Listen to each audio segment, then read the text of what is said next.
Puji Tuhan, Shalom Bapak Ibu. Pagi ini kita masuk kepada sebuah tema yang menarik untuk kita renungkan bersama-sama di dalam perenungan pada pagi hari ini, untuk kita bersama-sama merenungkan firman Tuhan. Dan tema pada pagi hari ini saya beri judul, yaitu Tujuan Hidup Sang Raja. Mari kita akan lihat di dalam Yohanes pasal 4 ayat 34, demikianlah firman Tuhan. Kata Yesus kepada mereka, makananku ialah melakukan kehendak Dia yang mengutus aku dan menyelesaikan pekerjaannya. Bapak Ibu, betapa sungguh luar biasa Yesus menyatakan tentang dirinya, bagaimana Ia hidup di muka bumi ini. Ia datang ke dunia ini untuk melakukan sebuah misi, atau ia menjalankan sebuah tugas, misi dari Bapaknya. Dan tujuan hidup daripada sang raja ini, dia hanya benar-benar fokus untuk melakukan apa yang namanya kehendak Bapaknya. Dan dia menyelesaikan setiap pekerjaannya. Saudara, ini sungguh luar biasa, sebuah tujuan yang mulia, sebuah tujuan hidup yang jelas. Ada destiny yang benar-benar dikerjakan dalam kehidupan daripada Yesus Kristus ini, Bapak Ibu. Dan mari kita harus teladani apa yang Yesus lakukan. Selama ia melayani di muka bumi ini, dia benar-benar memberitakan akan kerajaan Allah. Dia membentangkan akan Injil, dan dia rela mati di salib demi menyelamatkan kita. Dan hanya satu tujuan yang ia lakukan, dia datang untuk menyelamatkan kita. Dia datang untuk sebuah misi penyelamatan, dan dia datang menyelesaikan tugas dari Bapaknya. Saudara, bagaimana dengan kita? Apakah ketika kita hidup di muka bumi ini hari ini, adakah Anda memiliki sebuah tujuan yang jelas seperti tujuan hidup sang raja? Bagaimana dia melakukan kehendak Bapaknya? Saya berdoa biarlah pada pagi hari ini, ingat, ketika kita hidup di dunia ini, segala sesuatu yang kita lakukan, kita harus memiliki sebuah destiny, Bapak Ibu.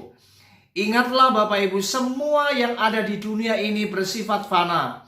Apapun tujuan Anda mencapai hal-hal yang bersifat duniawi, semuanya akan ditinggalkan. Semuanya tidak akan pernah kita bawa mati.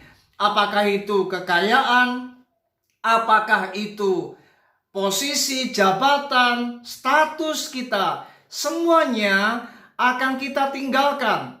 Tetapi ada satu hal yang tidak akan pernah kita tinggalkan, yaitu apa yang kita lakukan di dalam kebenaran dan takut akan Tuhan, dan kita melakukan segala sesuatu di dalam kehendak Allah.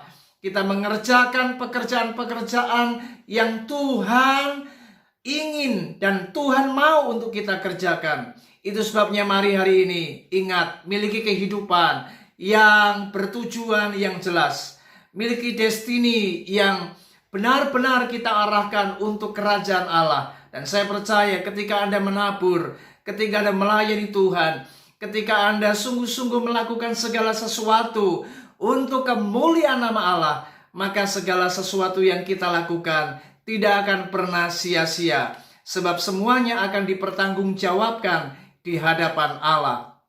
Mari hari ini kembali kepada destiny, kepada tujuan yang Allah tetapkan untuk kita lakukan. Dan saya percaya ketika kita meresponi dan kita mau sungguh-sungguh berjalan di dalam apa yang menjadi rancangan Tuhan atas hidupmu, saya percaya hidup kita tidak akan pernah sia-sia.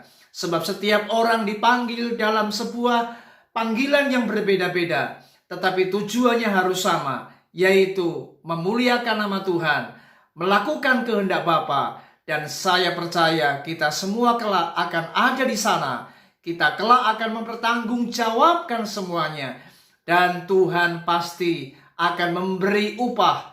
Dan saya percaya hari ini yang terpenting adalah melakukan tujuan hidup yang jelas, seperti tujuan hidup sang raja.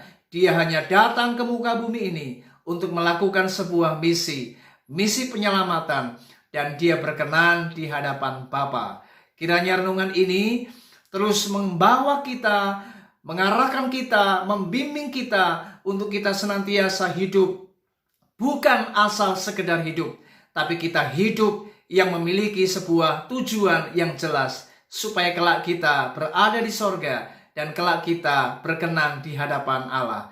Tuhan Yesus memberkati kita. Shalom.